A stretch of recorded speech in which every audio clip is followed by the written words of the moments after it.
Bismillahirrahmanirrahim. Assalamualaikum warahmatullahi wabarakatuh.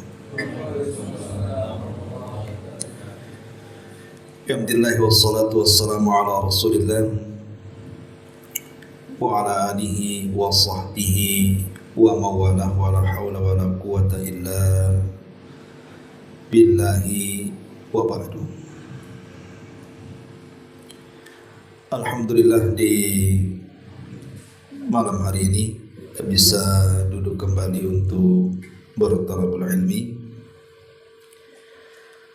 dan pembahasan di malam hari ini kita akan membahas akhir daripada surah-surah dalam juz amma. Kita akan membahas surah An-Naba, berita besar.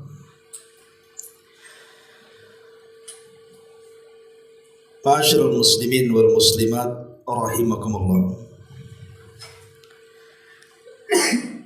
Bicara soal surah An-Naba,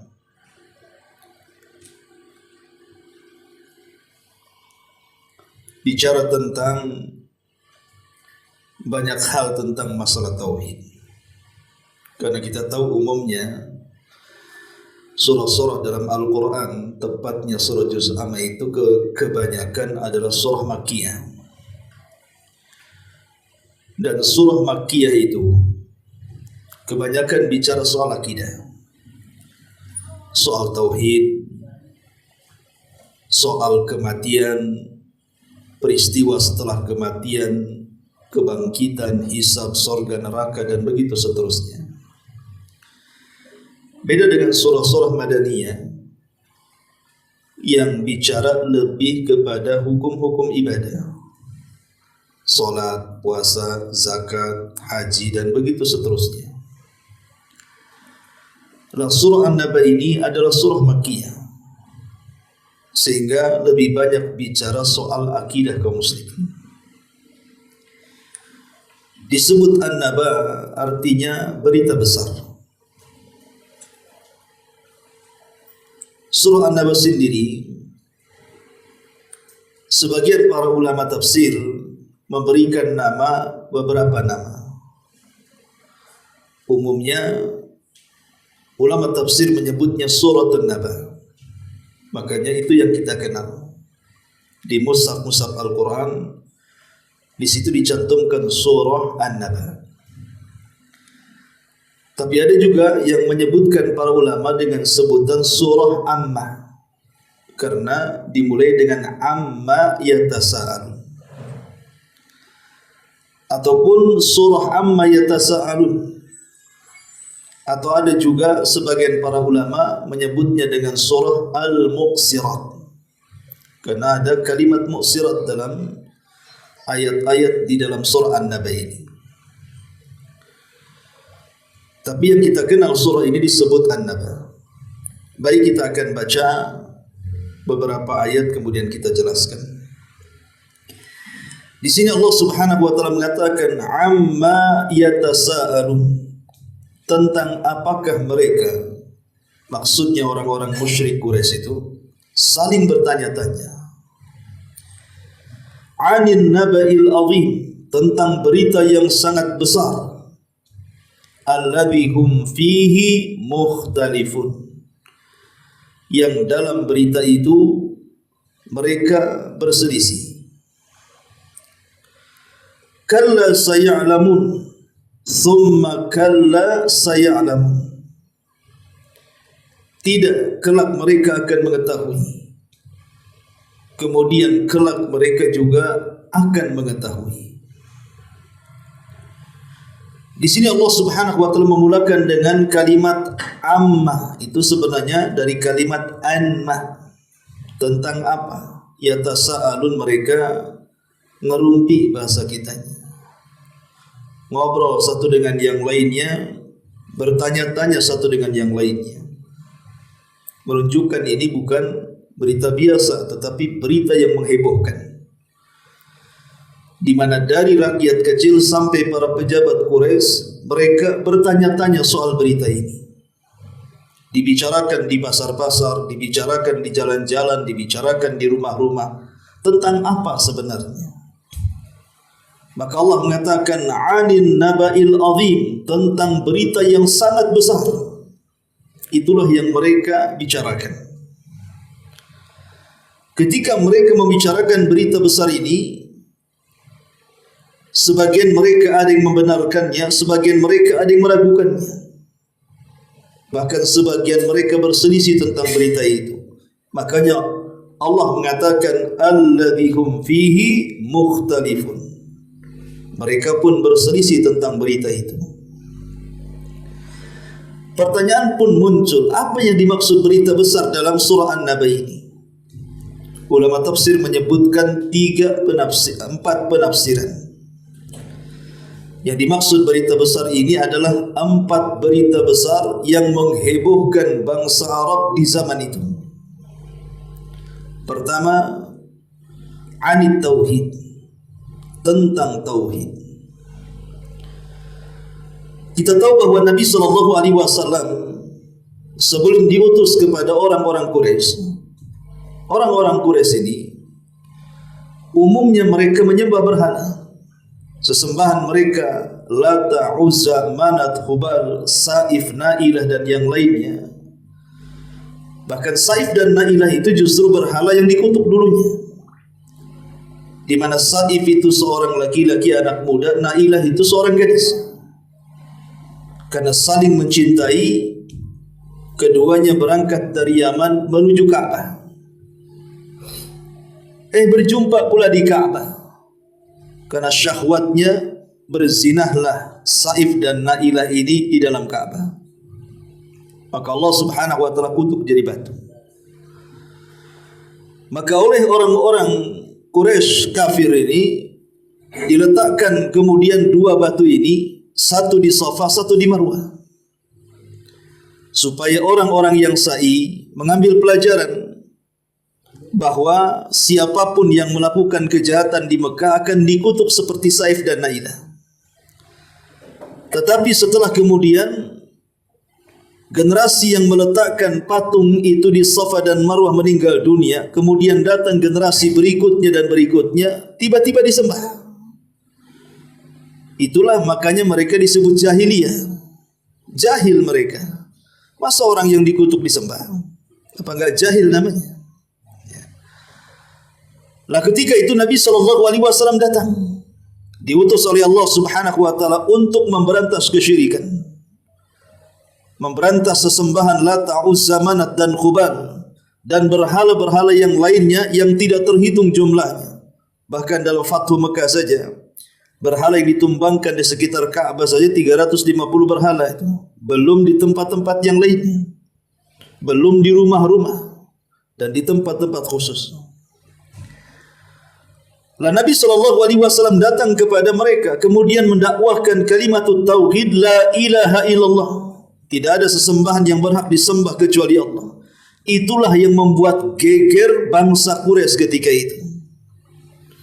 Macam mana satu orang ini datang, kemudian memerintahkan kita semua untuk membuang berhala dan menghancurkannya, kemudian hanya menyembah Tuhan yang satu saja. Agama apa ini? Dan keheranan mereka digambarkan dalam Al-Quranul Karim. Mereka mengatakan, aja'alal alihata ilahan wahid, inna hadha la syai'un ujab. Apakah orang ini maksudnya Muhammad sallallahu alaihi wasallam datang hendak membuang Tuhan-Tuhan kami dan menetapkan satu Tuhan saja? Hadza syai'un ajib.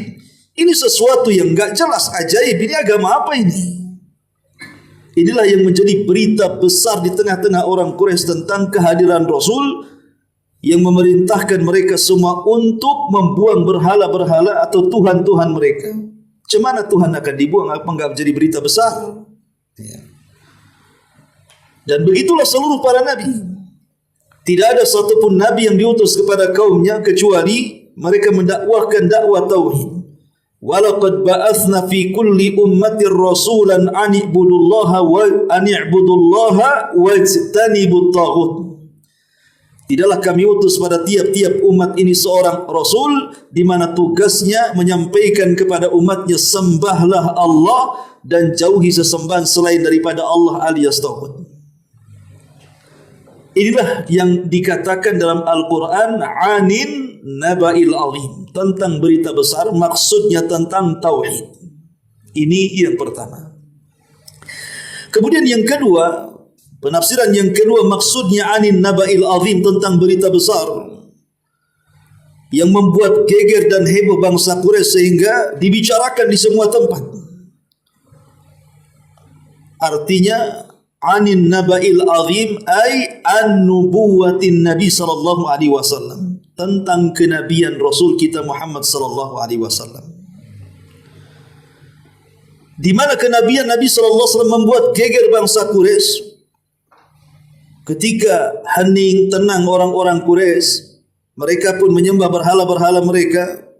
Mereka pun mengikuti syahwat-syahwat mereka, bermaksiat sekehendaknya. Tiba-tiba muncul seorang anak muda berusia 40 tahun mengaku di tengah-tengah mereka, saya Nabi, saya utusan Allah, kalian harus beriman kepadaku. Gimana tidak buat heboh dan geger orang-orang Quraisy ini? Apa-apaan ini? Siapa anda? Sampai ketika Nabi SAW berdakwah di Taif saja, pembesar Taif mengatakan, hei Muhammad, kalau engkau seorang Nabi, kenapa tidak Allah tidak memilih Abu Jahal? Kenapa Allah tidak memilih Umayyah? Kenapa Allah tidak memilih Khalid? Kenapa tidak memilih Al-Walid? Bukankah orang-orang yang jauh lebih hebat, lebih kaya, lebih tinggi pangkat derajatnya banyak di tengah-tengah Quraisy? Kenapa pula anda jadi Nabi? Jadi berita kenabian sallallahu alaihi wasallam itu menjadi berita yang sangat menghebohkan bangsa Quraisy. Apakah benar dia Nabi ataukah bukan? Apakah dia Nabi palsu ataukah asli? Sampai-sampai sebagian pembesar Quraisy mengutus orang-orang untuk melacak dan menyelidiki apakah dia Nabi atau bukan. Diutusnya beberapa orang untuk bertanya kepada orang Yahudi. Berangkatlah tokoh-tokoh utusan Quraisy dari Mekah menuju Yathrib. Kala itu belum Madinah, masih Yathrib. Kemudian mulai bertanya kepada padri-padrinya. Di mana orang-orang Quraisy ini mengatakan, wahai padri-padri, di tengah-tengah kami ada orang yang ngaku Nabi. Macam mana pandangan kalian? Karena menurut orang-orang musyrik Arab, orang Yahudi punya pengetahuan. Maka orang-orang Yahudi mengatakan kepada pembesar Quraisy itu, mengatakan, baik kalau begitu, tanyakan kepadanya 3 soalan. Di mana jawaban dari 3 soalan ini tidak ada yang tahu kecuali seorang Nabi yang menjawabnya. Kalau dia tidak bisa menjawab 3 soalan ini, ragukan kenabiannya. Dia bukan Nabi. Itu Nabi palsu itu. Kemudian orang-orang yang mengajarkan 3 soalan. Pertama, bicara soal, tanyakan kepadanya, apa makanan yang pertama kali dimakan penduduk surga? Yang kedua, tanyakan juga kepadanya, kenapa anak bisa mirip dengan orang tuanya? Kemudian yang ketiga, tanyakan kepadanya, apa itu ruh? Dalam riwayat yang lain, tanyakan kepadanya tentang anak-anak muda yang diburu oleh bangsa Romawi, kemudian mereka pun bersembunyi di gua, macam mana kabarnya? Kemudian yang kedua, tanyakan tentang seorang raja yang ratusan tahun berkeliling berdakwah keliling dunia, macam mana kondisinya? Kemudian apa itu ruh?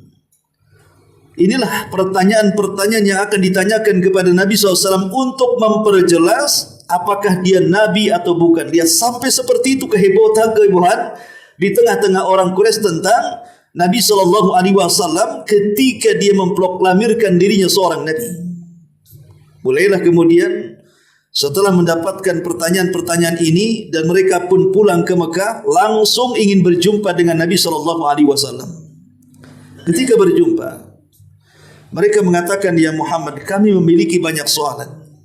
Kalau engkau bisa menjawab, kami akan beriman dan kami yakin kau seorang Nabi. Tapi kalau seandainya engkau tidak sanggup menjawab, kami tidak akan beriman dan kami juga tidak meyakini anda seorang Nabi.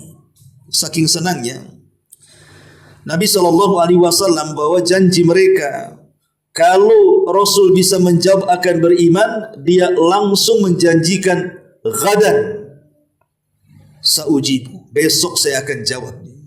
lupa mengucapkan kalimat insyaallah.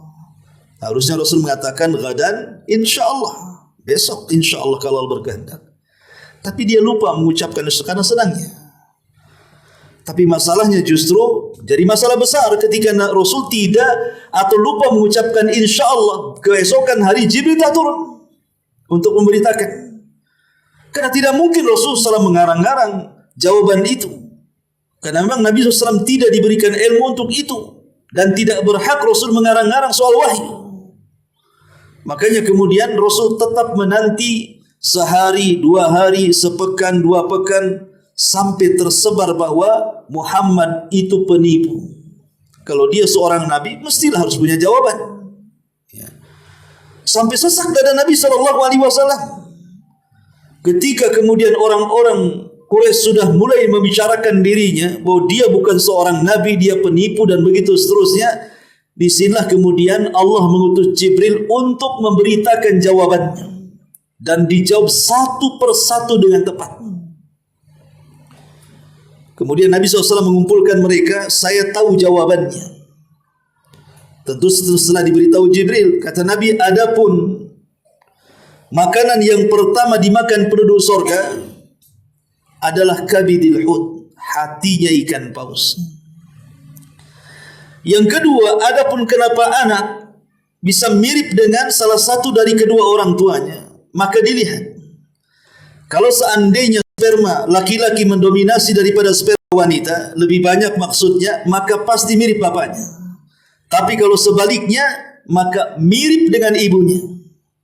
Masalahnya tak mirip bapak, tak mirip ibu, mirip pula tetangga. Ini masalah. Kemudian Nabi SAW menjawab, apa itu ruh?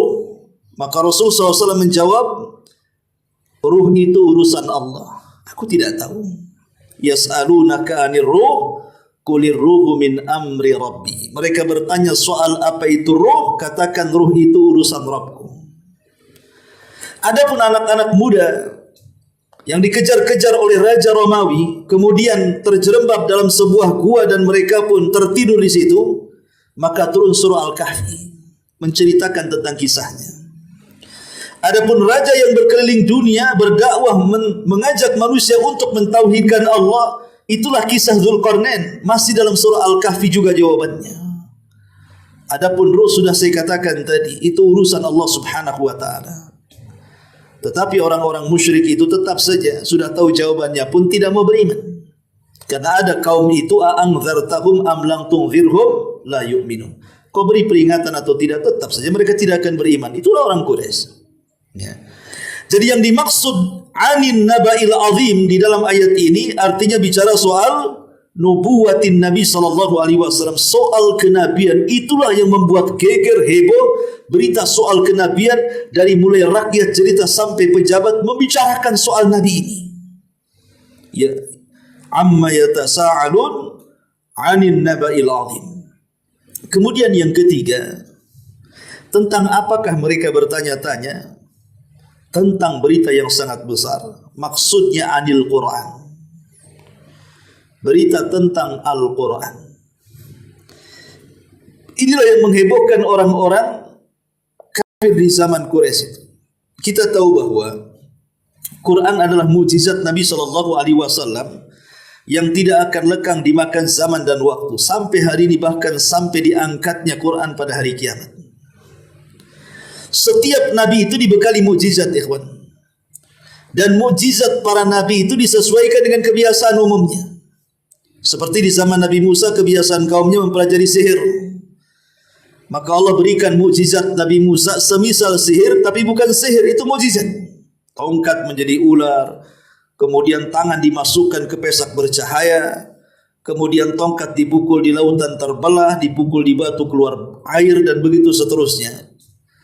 Atau di zaman Nabi Isa. Di zaman Nabi Isa kan banyak perobatan tuh.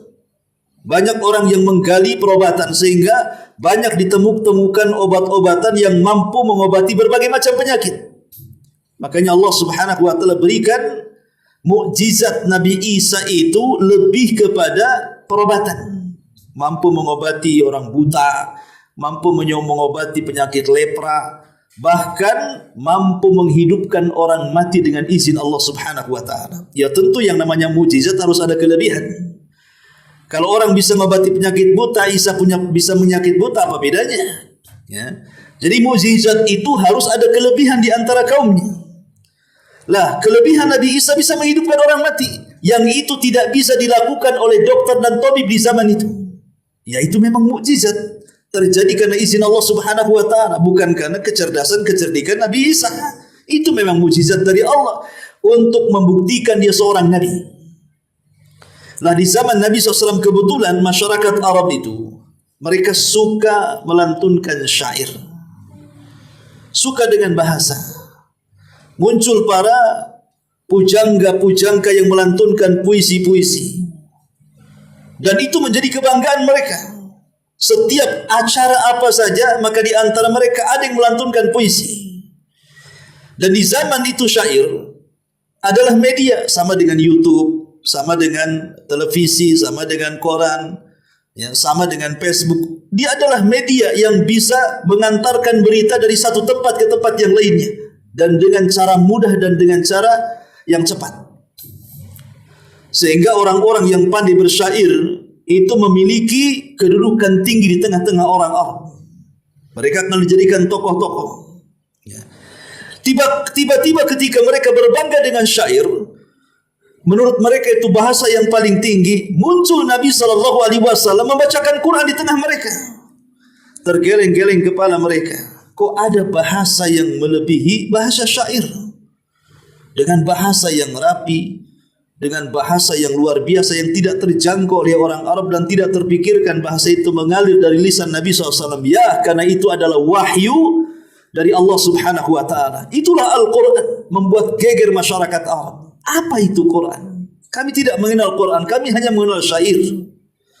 Sampai-sampai Abu Jahal, Abi Sufyan dan beberapa tokoh Quraisy itu saking ingin tahunya Al-Quran. Jadi mereka setiap malam mengikuti Nabi SAW kemana saja Nabi berada. Ini malam ini Nabi ada di mana?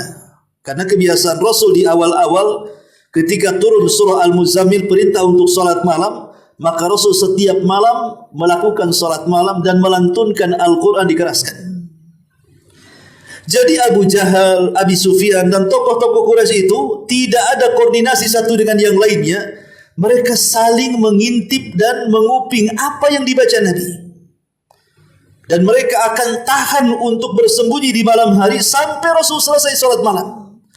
Karena saking merdu dan enaknya Quran didengar di telinga mereka, lebih indah dibandingkan mendengarkan syair. Sampai pada waktunya Rasul ada uzur, entah sakit entah apa. Rasul tidak datang di tempat yang biasa dia salat malam. Kecewalah orang-orang ini. Ketika kecewa, Abu Jahal pulang. Ketika pulang itulah berpapasan dengan Abi Sufyan. Dan Abi Sufyan berpapasan dengan Umayyah dan tokoh-tokoh Quraisy. Kemudian saling menunjuk, loh, kenapa kalian ada di sini gitu? Siang hari kita memerangi Muhammad, malam hari pula kita mendengarkan lezatnya Quran. Karena aneh. Ya. Akhirnya mereka bersepakat untuk tidak datang dengan alasan apa? Kalau masyarakat Quraisy tahu tokoh-tokohnya justru mendengarkan Quran bahkan setiap malam dari bacaan Muhammad, apa yang mereka akan katakan? Apa yang dikatakan dunia bahasanya? Akhirnya mereka sepakat tidak akan datang lagi. Tapi Al-Quran itu seperti besi berani. Dia akan menyedot perhatian siapapun yang pernah mendengarnya.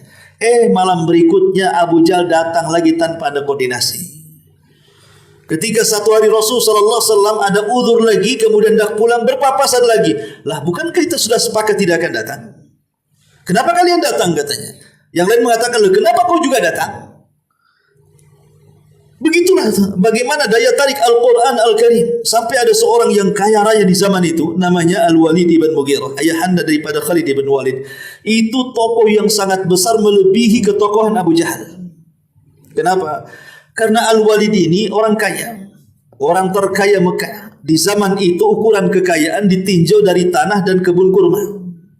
Kalau tanahnya luas, kebun kurmanya banyak, itulah orang kaya. Karena kan penilaian kekayaan di masing-masing daerah kan berbeda-beda. Antara desa, kota itu kan beda. Mungkin orang desa disebut orang kaya itu kalau sawahnya luas, gitu ya. kebunnya hektaran, kemudian ternak sapinya ratusan, itu udah kaya raya gitu ya. Tapi kalau di Batam tidak mungkin kan. Mau tanah hektaran, tanah pemerintah, BRWT olah. Ya mungkin di sini kekayaan itu dilihat dari mungkin banyak kos-kosan 100 pintu ya, atau punya PT, anak buahnya banyak. Nah, itu mungkin lah ya. Lah di zaman jahiliyah penilaian kekayaan itu diukur dari luasnya tanah. Lah Al-Walid ibn Mughirah ini tanahnya terbentang dari Mekah sampai ke Taif. Dan dia melebihi kekayaan seluruh orang-orang kaya di zaman itu. Sehingga sangat disegani. Apalagi kelebihan Al-Walid ibn Mughirah, dia cerdas. Dia ahli syair, kemudian ahli sajak. Bahkan dia mampu menghafal syair-syair, bukan hanya syair manusia, syair jin dia hafal. Karena dia sedikit mempelajari perdukunan. Dan dia sangat disegani, Al-Walid ibn Mughirah ini.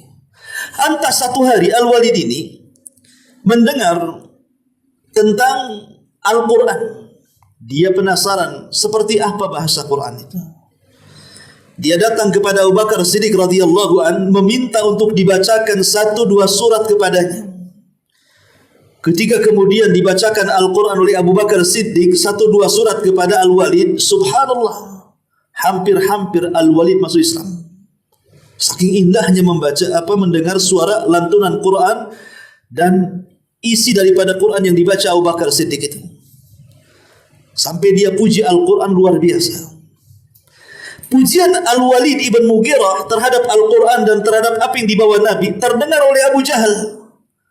Muncullah kekhawatiran Abu Jahal ini. Ini kalau Al-Walid sampai masuk Islam bahaya. Bisa saja orang-orang masuk Islam karena dia orang kaya dan orang terpandang.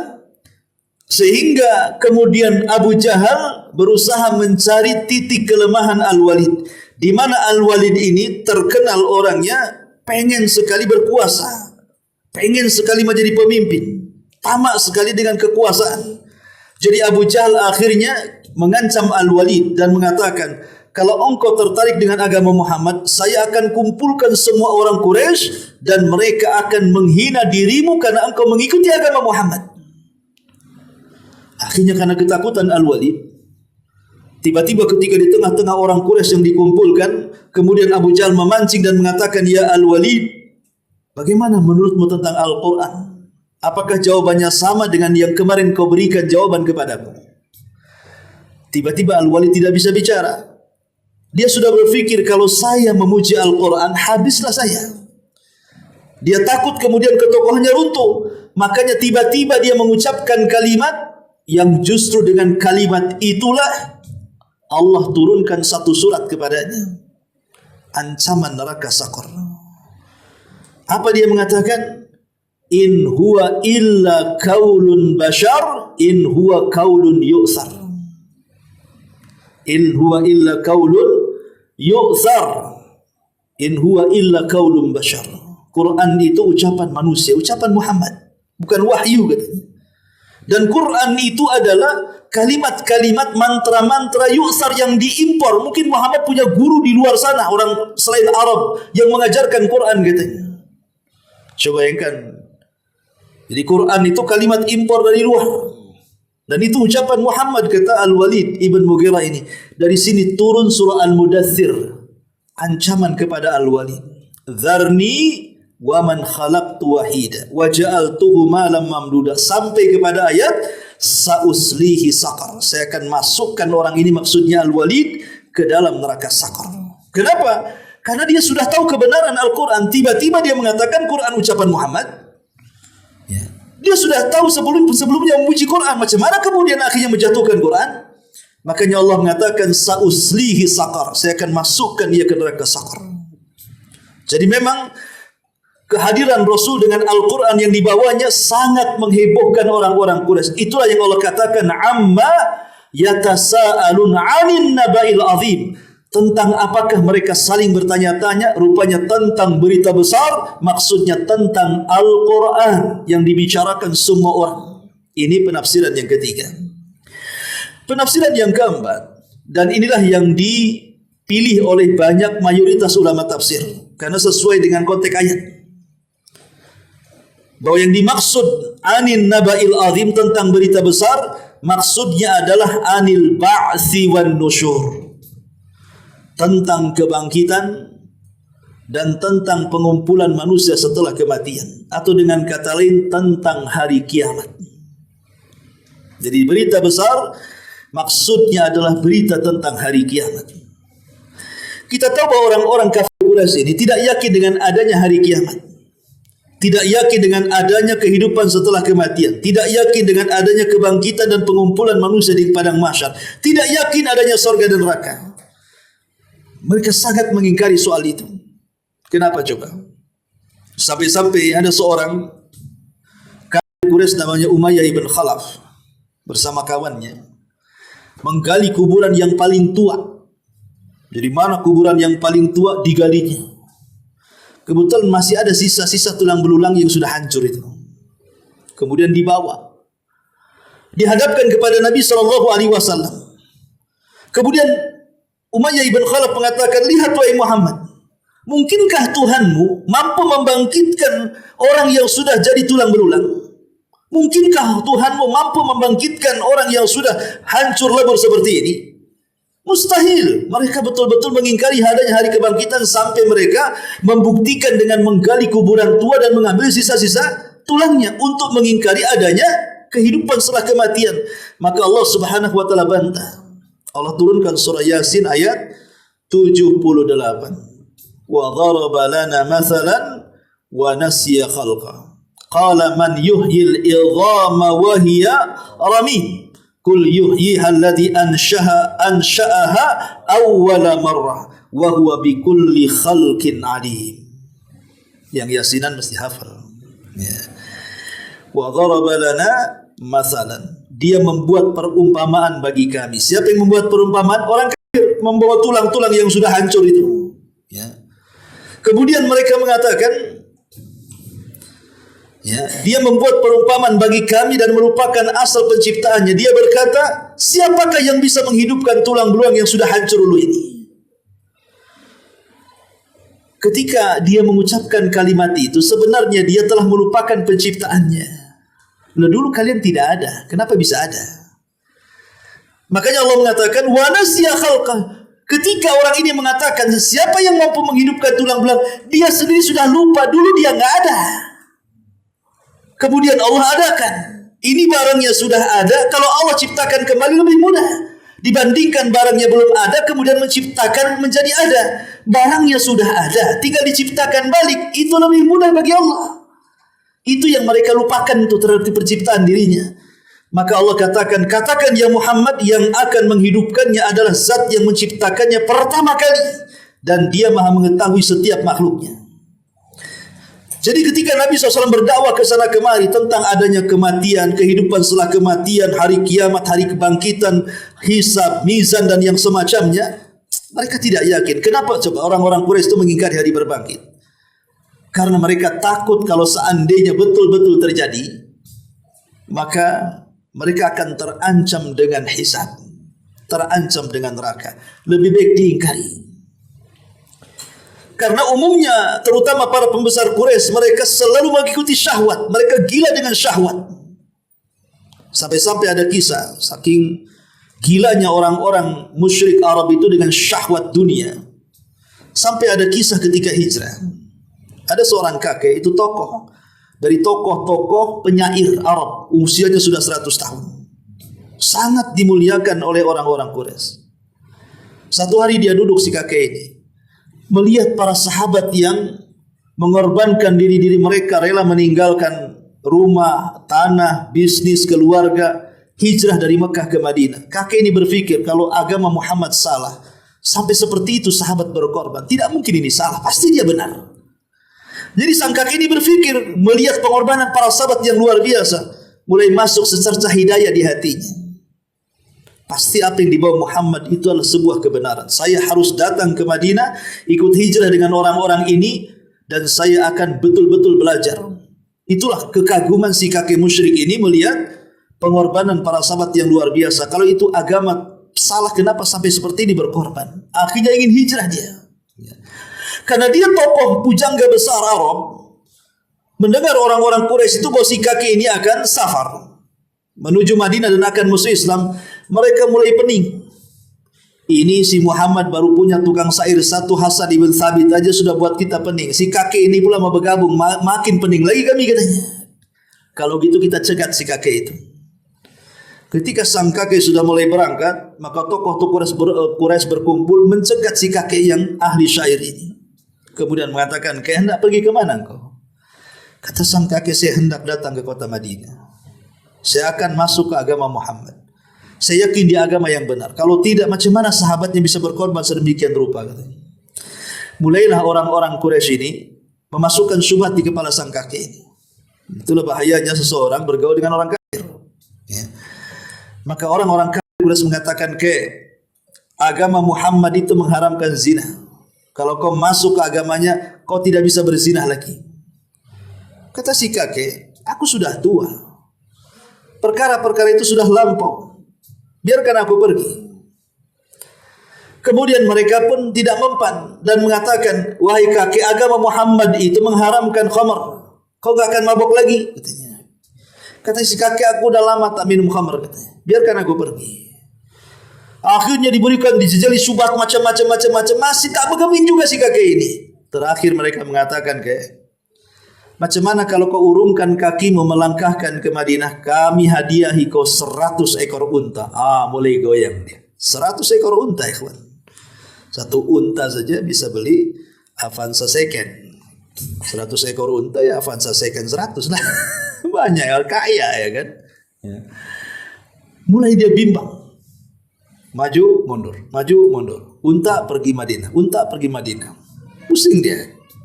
Entah kenapa syahwatnya lebih besar. Dia pikir enggak apa-apa lah.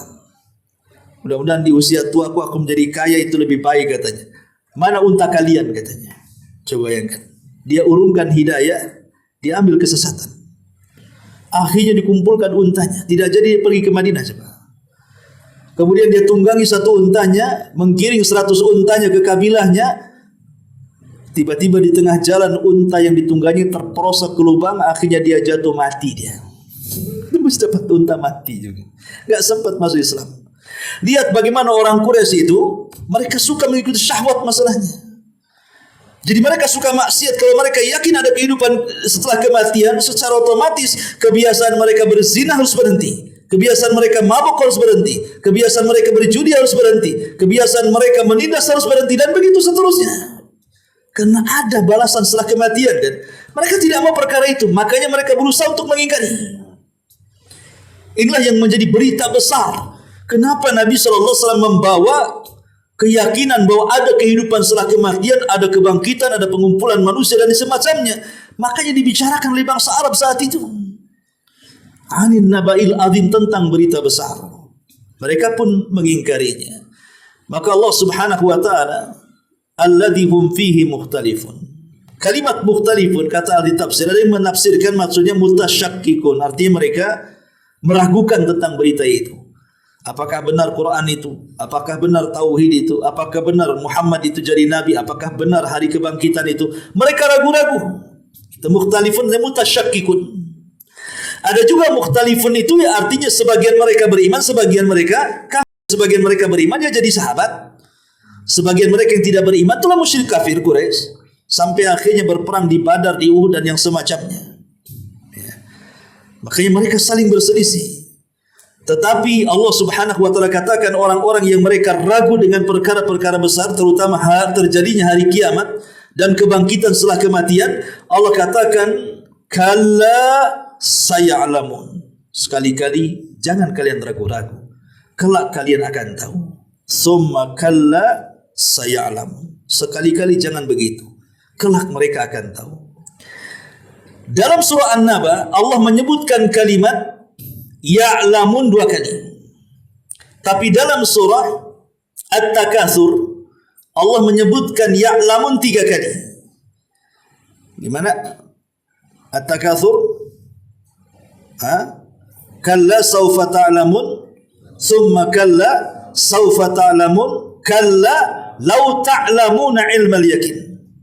Dalam surah At-Takatsur disebutkan kalimat ya'lamun 3 kali. Tapi disebut di sini Ya'lamun 2 kali. Istinbat para ulama, apa yang dimaksud ya'lamun, mengetahui di sini? Menunjukkan ilmu itu ada 3. Ada namanya ilmu yakin, ada namanya ilmu ainul yakin, ada namanya ilmu haqqul yakin. Ilmu yakin, ainul yakin, haqqul yakin. Apa maksudnya ini? Ilmu yakin artinya ilmu yang dihasilkan dari berita yang terlampau banyak yang membicarakannya. Contoh umpamanya, orang tidak pernah melihat Ka'bah, tapi semua orang yang haji, semua yang umroh bicara soal Ka'bah. Walaupun kita tidak pernah melihat Ka'bah, tapi kalau yang ngomong Ka'bah banyak kan lama-lama yakin tuh. Itu namanya ilmu yakin. Ya. Kemudian setelah ada alat teknologi seperti handphone, YouTube, nampaklah orang tawaf di Ka'bah. Oh iya, ada Ka'bahnya. Meningkat dari ilmu yakin menjadi ainul yakin, mata melihat. Oh, betul juga ini Ka'bah ini. Ya. Allah takdirkan antum berangkat umrah, dipeluknya Ka'bah, haqqul yakin. Oh betul nih, itu Ka'bah. Itulah bedanya ilmu yakin, ainul yakin, haqqul yakin. Ya. Bicara tentang hari kiamat, kita tahu bahwa kita umat Islam sangat yakin adanya hari kiamat. Tidak mungkin tidak terjadi, pasti terjadi. Kita harus yakin. Itu namanya ilmu yakin, karena beritanya jelas, valid dari Quran dan Sunnah. Ya. Dan kelak pada hari kiamat, orang-orang kafir mereka akan melihat sendiri tentang kejadian kiamat. Itulah ainul yakin. Mungkin orang-orang yang beriman akan mati, tapi orang-orang kafir akan merasakan kiamat yang pertama, dan mereka akan menyaksikan dengan kedua mata mereka. Ainul yakin. Dan setelah kematian, mereka masuk ke dalam neraka, baru mereka mengatakan haqqul yakin. Memang betul-betul ada neraka. Ingat, kalian akan tahu dan kalian akan tahu. Tapi orang-orang kafir ini tidak ilmu yakin, tidak ainul yakin, tidak haqqul yakin. Mereka ingkari semuanya. Ma'asyiral muslimin wal muslimat rahimani wa rahimakumullah. Ini di antara 6 ayat pertama, karena ayat selanjutnya akan bicara soal kekuasaan Allah Subhanahu wa ta'ala, bab yang lain, dan itu panjang ya. Baik, sampai di sini. Sebelum saya tutup, silakan kalau ada yang mau bertanya. Enggak ada? Kita tutup. Subhanallah bihamdika, asyhadu an la ilaha illa anta, astaghfiruka wa atubu ilaik. Wallahu ta'ala alam. Assalamualaikum warahmatullahi wabarakatuh.